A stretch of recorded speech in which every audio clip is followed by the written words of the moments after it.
Hello everybody, my camera is like super weird. Okay, there we go. Alright. Okay. Hello everybody, I am the Free Guy and welcome to a FNAF Theorist video. This is the brand new game that just came out. I'm actually going to be watching the MatPat's theory of FNAF Security Breach. I do intend on playing it for my channel, just not at the moment because I don't have the time to do so. So I'm just going to go on here and just watch one of MatPat's theories on Security Breach. I think this is his first one that he posted, but I know he usually does 2 or 3. So let's just go ahead and jump in and play it, because I've been wanting to know his input on the game, because I watched Markiplier play through it, watched his 3-hour stream too, and all that. So if you guys want to go watch this for your guys yourselves, you don't have to listen to me. Go ahead and yeah, you guys can. So it's just on MatPat's Theorist channel. Let's just jump in and let's react. And that's our... After years of waiting, Five Nights at Freddy's Security Breach has finally launched, and with it, we now have a whole load of mysteries to discuss. What's the deal with the Vanny Therapy tapes? Why is this room from Sister location in the Pizzaplex? Who is the best animatronic, and why is it Music Man? There are a lot of things to solve in this massive game, as lore hides behind every pirate poster and inside every arcade cabinet. But the theory I have today goes to the heart of this game, addressing the one character that we spend a lot of time with, but don't actually see all that much. And that's our main character of Security Breach, Gregory. Yep, in a franchise full of dead kids, I want to focus on the first ever living child we've seen in the main story of the games. Except for in the Fruity Maze minigame, but we all know that she ends up dead. Who is Gregory? What is Gregory? And why is he such a cold-hearted savage to Roxy and the rest of the animatronic Seriously, I'm so mad that you're driving without my permission. Oh my gosh! Gregory is brutal. My friends, the answers to those questions. Gregory really is brutal. If you see his Chica moment, he literally kicks her in the face just so he can get her to go down the garbage chute. Like, seriously, not even joking. Like, he literally straight up, like, he was not afraid. He was not afraid at all. He said, "Oh, I'm not gonna last 5 minutes in this place." No, I think you lasted a lot more than just 5 minutes, so. Questions will recontextualize everything that you thought you knew about this series. So let's begin.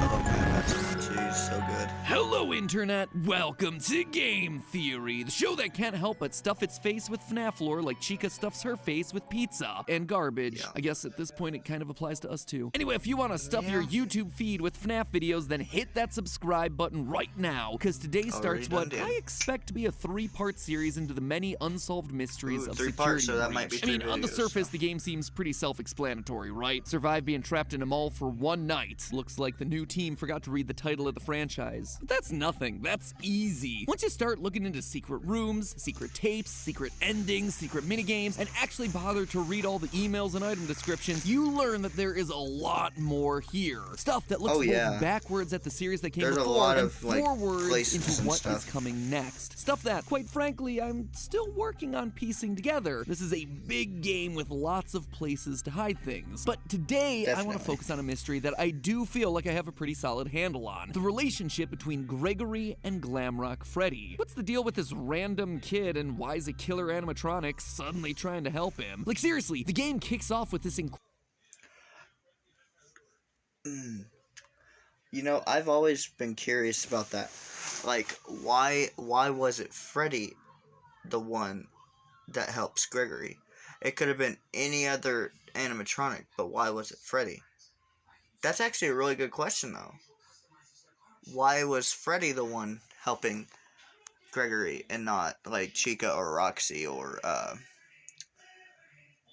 Monty? So that is a pretty good question, you know? That's actually a really good question. I like it. I've always been so, like, involved with MatPat's theories Like he's done a few movie theories too, and I really like them. I like watching these, so I might do some more Matt Pat reaction videos. So I don't know, maybe I don't know. I don't want to get copyrighted strike, so you know. Incredible cutscene. Everyone is living their best 80s-tastic lives on stage before Freddy suddenly glitches out and smash cut to Gregory just being there, I guess. Yeah. It is one of the weirdest, most jarring intros to a game ever. And then from that point forward, we're just expected to assume that everything is perfectly normal, no explanations necessary. So I'm here to give you that explanation, because I strongly suspect that this boy is not a boy, and this robot is not a robot, and that the story of their relationship is one that's trying to make amends for one of the earliest and most pivotal points from this entire franchise. To begin, let's establish what we do know about Gregory in order to piece together the rest. So, what does the game offer us in terms of his backstory? Nothing. First and foremost, we know that he's pretty much off the radar. At the start of the game, Freddy does a quick scan only to realize your guest profile is unknown to me. Similarly, when security guard Vanessa is chatting it up with Freddy, we hear this part of their conversation. That is great news. He can be returned to his parents. He can't.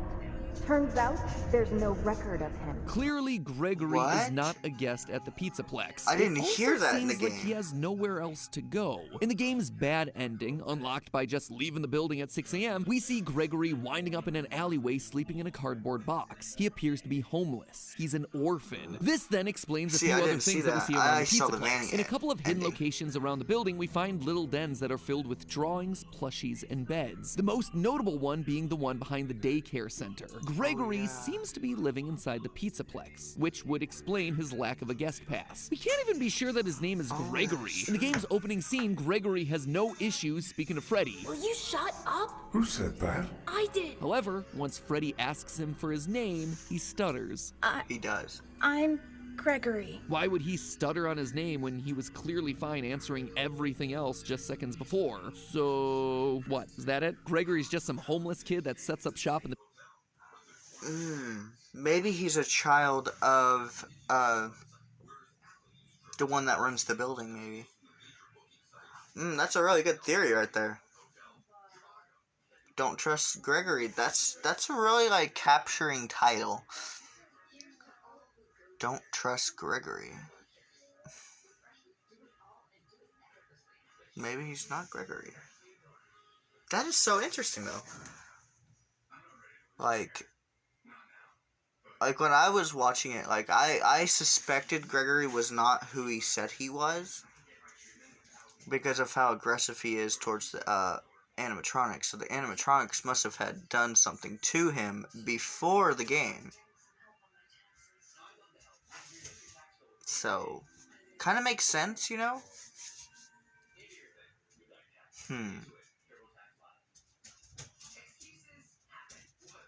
And he also lies to Freddy, too. When he asks him what happened. He says, oh, it was an accident at the raceway. But it really wasn't an accident. He did it on purpose. Because he wanted to upgrade Freddy so Freddy could defeat the other animatronics.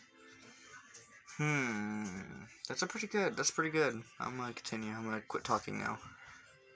Pizzaplex and happens to get wrapped up in Afton and Vanny's plans? Yeah, right. Of course not. Nothing in this franchise is ever an accident. Take a look at Gregory Seriously. here. Notice anything familiar? Dark eyes, brown hair with a piece fallen between his eyes, shorts, a shirt with 2 stripes across the middle. Ladies and gentlemen, Gregory is none other than the crying child. Don't believe me? Early on, we get this That would weird make moment when sense. Freddy That's what I suddenly thought, stops too. what he's doing and says this. I feel you are broken. We all know that the language in this franchise is never chosen by accident. Everything is Oh, yeah. meticulously Everything- crafted. So everything. is it a coincidence then that the word broken is only used one other time in the FNAF series to describe a child? That iconic FNAF Yep, 4 the clip crying with child, Crying yeah. Child and Golden Fredbear, you're broken. We're still your friends. I will put you back together. The fact that both Crying Child and Gregory remember that. look alike and are considered to be broken screams of a connection existing between these two. Him being the crying child would also explain why he has nowhere else to go. His dad is an undead zombie living inside a yellow bunny suit, and his mom is MIA. There's also lines like this. Your parents want you to follow me. Your family is looking for you. Let me take you to your parents. On one hand, this just Oh, yeah, sounds I like remember Chica those, spouting yeah. out some generic security protocol. On the other hand, if indeed Gregory is the crying child, Chica's lines here take on a whole new meaning, because she is Right. quite literally bringing him to his family, his father living in the basement, William Afton. But obviously there's one big problem with this, That's why one she that I'm grabbed sure his leg. all of you are screaming at your monitors or typing aggressively down in the comments. Crying child is dead. He died in FNAF 4 when his older brother Michael picked him up to be chomped. And not only did he die, his soul then went on to be one of the two spirits possessing Golden Freddy, the other being the vengeful spirit Cassidy, before he was finally put to rest by the puppet in the happiest day ending of FNAF 3. This kid is well and truly gone. He is removed from the franchise. He is one of the few cards that are officially off the lore table. So why then do I dare invoke his name here? Because Gregory is a robot, a rebuilt version of the crying child. Flame shields activate, because it's time for everyone's favorite segment. MatPat uses the lore from multiple FNAF books to try and explain parts of the game that don't make sense. I'll try to make this as quick and painless for all of us as possible. In the books, children having tragic premature deaths and then being rebuilt as robots by their grieving fathers is something that happens a lot. Like, if I had a nickel for every time this plot line showed up, I'd have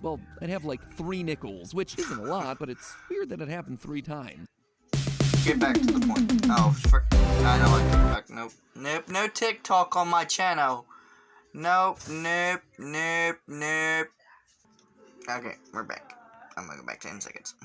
Is something that happens a lot. Like, if I had a nickel for every time this plot line showed up, I'd have like 3 nickels, which isn't a lot, but it's weird that it happened 3 times. In the original This is a novel really trilogy, the interesting, whole like, big story. twist of that was that Charlie, it's daughter really of Henry good, like, to Emily, see, like, died what as a people kid, come up and that her with, you know? father put her back together by building robotic versions of her, each one representing a different stage of her growing up development. Then again, in That was, Fazbear like, Frights, we have the character of Circus Eleanor, Baby. who is strongly implied to have been built as a replacement daughter, as well as Dr. Telbert, who developed Remnant as a way Right. to preserve his sick and The dying Circus daughter. Baby. And all of this is without me even going into the numerous stories where children get swapped out for robots and or Right, Circus Baby, Fazgoo, yeah. which, once it has your DNA, basically creates a clone of you. If that's the future of the franchise, we're going down some weird paths, my friends. Anyway, to summarize, Yeah, there's seriously. evidence in the wider canon that FNAF 4's lines about the crying child being broken and needing to be put back together were meant to be much more literal than any of us first suspected. But we don't even have to go that far. Within Security Breach itself, there is plenty of evidence to suggest that Gregory isn't exactly what he seems. When Vanny spots But you and is he starts to get artificial, closer, though? your vision gets a CRT effect. Basically, the horizontal lines that old TV monitors used to get. And it's Oh, worth and remembering that since just this like is a the, first-person game, that is the Moon Guy, representing too. your vision. So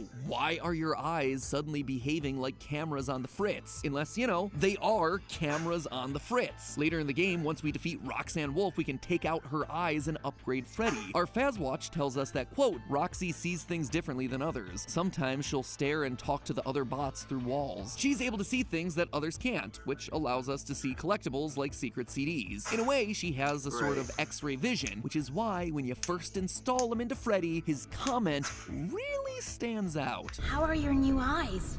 I am having a hard time adjusting. You look different to me. It's almost like he was seeing Gregory as a normal child, but now that he has these new eyes, he's able to see Oh, through man. Gregory's skin and reveal something that he wasn't expecting, like, say, an animatronic endoskeleton. Also, Gregory can be inside Freddy when he's inside the charging stations, which on its own feels weird. Like, I kinda expected you to hop out and leave him to charge, but nope, we pilot him inside of it and then sit there as he charges. Right. Or could it be And that then we those fritz charging out, too. stations are as much for us as they are for him? Remember that secret den behind the daycare where we assumed Gregory's living? There's a strange amount of decommissioned and what appear to be salvaged security robots. Maybe for a kid who needs a robotic upgrade. The fact that there's no record of Gregory Right. would also make sense. If he's an animatronic, there wouldn't be records of him because he's not technically a human. It would also explain why Gregory has no parents. But maybe the biggest point of evidence comes from the very beginning of the game, where during the opening cutscene we see Freddy glitch out. This sets him on a course of being good for the rest of the game. But what causes that glitch to happen in the first place? Well, by going That's frame by what I'm frame, we can curious see about. that there's a Like, why? security threat on the loose, and it looks to be a small child. What? It's Gregory. It has to be. Gregory is the threat here, a robot that poses a threat to Freddy's programming. But why? How?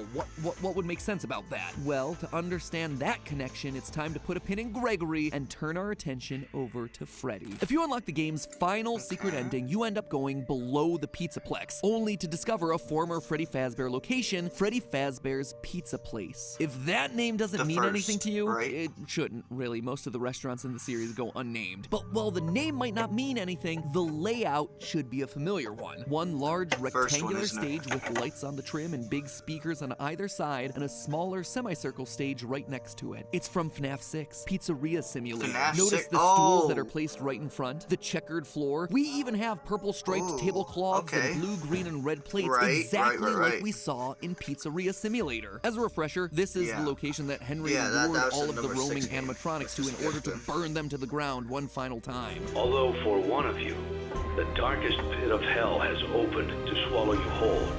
So don't keep the devil waiting, friend. And this is it, here. Seems like Henry's plan didn't quite work as expected. We still see pretty much everyone that he tried to torch away, and they're all alive and well and thriving underground. Springtrap is there, Molten Freddy is there as this big black blob, and if you look inside that blob, you can even see Baby. And heck, even the puppet kinda lessens the impact of that Savage Henry speech from FNAF 6, but whatever. Anyway, the reason I bring this up, outside of it giving me a chance to remind everyone that I totally called something like this happening at the end of the last theory from a year ago, is that one character is notably absent here, Michael Afton, who we're reasonably sure was the guard working at the FNAF 6 location and the one who helped to burn it down. And to you, my brave volunteer, who somehow found this job listing not intended for you. Although there was a way out planned for you, I have a feeling that's not what you want. I have a feeling that you are right where you want to be. After being scooped, turning purple, and trying to undo his family's sins location by location, he went down with the ship and burned alongside his father and sister. Which means that presumably he should be here somewhere. And yet he's not. Unless, of course, he's taken on a new form. Say perhaps Glamrock Freddy. We know for a fact that Freddy's been down here based on some of the lines that he drops during the finale. Because he's trying to help the child, but he's not actually a child. I have been here before. She brought me here. I had no choice. Now I have a choice. I have changed. My friends are here. They are so angry, confused, but I can protect you. So he's in a place where he can get possessed. We also hear that Freddy isn't acting like his normal self, saying, I am not me. And in yet another ending, the fire ending, Freddy is more than prepared to set the place ablaze, much like Michael Afton did to Fazbear Frights at the end of FNAF 3. I guess old habits die hard. And nothing says that clearer than the replica of Mike's room from Sister Location that's hiding inside the Pizzaplex. Yeah, for those of you who don't know, hidden inside the mall is the exact replica of Mike's living room from Sister Location, down to the TV, lamp, and basket of exotic butters. Exotic. But here's the kicker. Over on Mike's wall is a coded message, one that was solved through an incredible team effort from Dawko and the rest of the FNAF subreddit. It reads as follows, quote, "Break and mend, I built the breath. They hunt now, drawn to life. Not real, still me. And frit and fraught with thought and zest, and guessed no blunt woes. Dodge, duck, flash, shoot, crawl, run, crush the vile band. Cry not, try not, do not hold out hope. Your life, your aim will save those with soul." I feel like this is some sort of a poetry reading. Snaps, everyone. Snaps. Snaps. Yeah, man, cue the bongos. All right, basically, this is just a bunch of fancy talk, all relating to Mike's personal journey. The first line is all about breaking and repairing things, and in doing that, creating new life. In other words, Ennard and Baby. The rest is all about his commitment to try and stop the evil animatronics and try to save any of them with a soul left in their bodies. Now, does the presence of this room and poem necessarily mean that Mike is Freddy? No, but I do think it's telling that we're reminded of Mike's commitment to save everyone inside of a room that you're required to find alone in the dark, i.e. without Glamrock Freddy hovering over your shoulders. Heck, during the finale, we even get this line from Glamrock Freddy. My friends are here. They're so angry. And in that... Okay, I gotta say something. In that room, you can actually play the Vanny CDs that you pick up. You can actually listen to the whole story of Vanny. And you'll learn who she actually is. Because Vanny is Vanessa. We all know that walking into the game. Or not really, but Vanny is Vanessa, and you can actually, in that room that Matt Pat was talking about, you can actually listen to Vanny's stories. So, I do know that of one thing. So, you can listen to Vanessa's story, and you'll learn how she's connected to everything.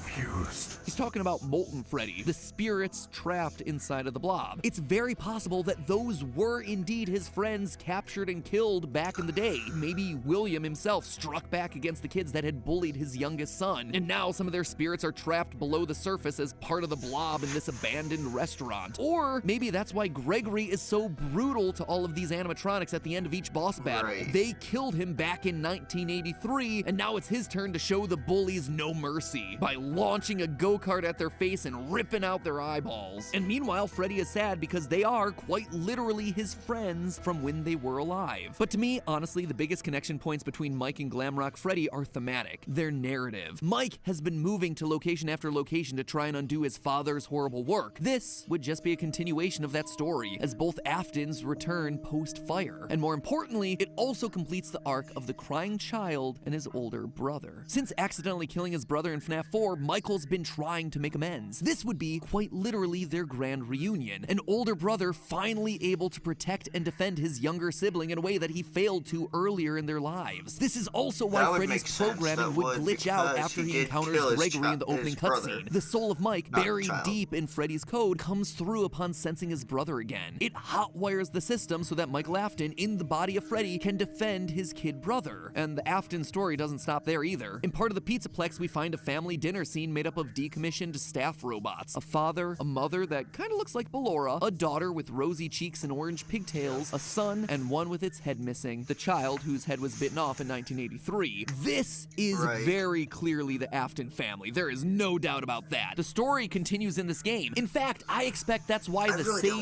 I don't Vanny get ending here is so Ballora's important. story. If you manage to find and complete all the Princess Quest arcade cabinets hidden throughout the But Pizzaplex, then you again, get I an really don't know ending much where we about are able Ballora to anyways. save Vanny from the control of Glitch Trap. This is something that we predicted would be possible literally a year ago in a theory, but I bring this up not to pat myself on the back, but rather to call out the final moment of this ending, where we see Gregory, Freddy, and Vanny all sitting together on a hill. A hill that I should point out is oddly reminiscent of the FNAF 6 Gravestone Hill. It feels meaningful, like all these characters have some sort of history. Why would Vanny be there otherwise? Unless this is meant to be the crying child, Michael, and maybe even Elizabeth, the Afton children, the three kids who literally had their lives stolen by the evil deeds of their father, finally reunited, finally able to share a moment of peace on this hill. After all, Vanessa does have green eyes and blonde hair, just like someone else that we know from the series, but that's probably a theory that's best saved for another day. Long story short here, Gregory isn't just any kid. He's not just the crying child either. He's the rebuilt version of the crying child, an animatronic designed to fill the void left by the death of Afton's youngest son, literally put back together piece by piece. And Mike, meanwhile, is also back, glammed out this time, continuing to make amends for his past by reuniting with the brother that he accidentally killed as a kid and protecting him in a way that he never could before. Which then leaves us with a question: who's Vanny? How does she fit into all this? Why does she fit into all Well, you this? can And listen why to her does story. Robot Gregory glitch out each and every time she gets close? That, my theorists, will have to wait for the next episode, because this episode's running long and honestly I need more time to think through the answers. So in the meantime, theorists, remember, hit that subscribe button so you don't miss how all these clues fit together. You're not going to want to miss that next episode, mostly because, you know, if you do, the FNAF lore will no longer make any sense to you whatsoever. Plus, hitting the subscribe button's free, and let's be honest, at this point, you owe it to yourself to see how it all plays out. But for now, remember, it's all just a theory. A game theory. Thanks for watching. It's so good. I love game theories. Like, I've always loved them. I've loved them so much. And he always puts everything piece by piece. He does so much work for it. And it's so good to watch. Like, I've always liked watching his theories. Just like the Dream SMP theory that he did. I really like that one too. I don't know if he has any more theories yet, but he does not. But yeah, this is my reaction to it. But I was trying to piece everything together while watching this, because if you put everything together, because I don't know Ballora's story, and I really don't know Circus Baby's story, because I haven't watched his theory yet, but I'm going to at a later date. But yeah, this is my reaction to Security Breach, Matt Pat's theory. So yeah, if you guys want to watch this for your guys yourselves, please do, because it's like he said, it's free. Just watch it, you know. But yeah, if you guys enjoyed this video, please leave a like, and yeah, I'll see you guys in the next one. This was really good. I really love it, and I will be doing the next video he posted. I'm gonna be recording. So, bye guys.